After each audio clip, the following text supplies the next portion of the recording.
ভক্তি, বিশ্বাস আর ধর্মীয় আবেগের আবহে বৃহস্পতিবার পালিত হবে সনাতন ধর্মাবলম্বীদের অন্যতম বৃহত্তম উৎসব শ্রী শ্রী জগন্নাথ দেবের পবিত্র রথযাত্রা।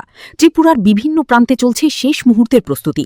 তবে কুমারঘাটে এবারের রথযাত্রার আনন্দের সঙ্গে জড়িয়ে রয়েছে ২০২৩ সালের উল্টো রথযাত্রার সেই মর্মান্তিক দুর্ঘটনার স্মৃতি, যেখানে বিদ্যুৎস্পৃষ্ট হয়ে প্রাণ হারিয়েছিলেন ১০ জন ভক্ত এবং আহত হয়েছিলেন অনেকেই।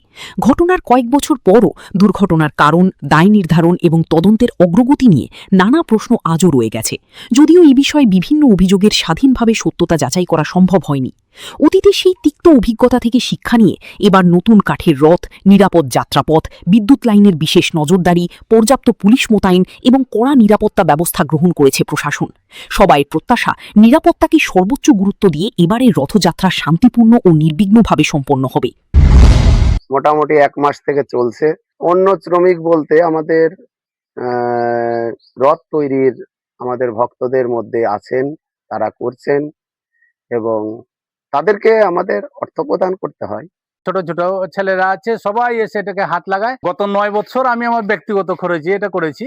তো এবছর এটার বেশ একটা বড় মাপের ইসে হয়ে গেছে। সবকিছুকে কন্ট্রোল করার জন্য এবার একটু অর্থের আমার একটু টান পড়েছে। ম্যাক্সিমামটা আমার নিজেরই ইনভেস্ট, নিজেই আমি খরচ করি। কুমারঘাট থেকে রূপন পালের রিপোর্ট, দ্য নিউজ 9।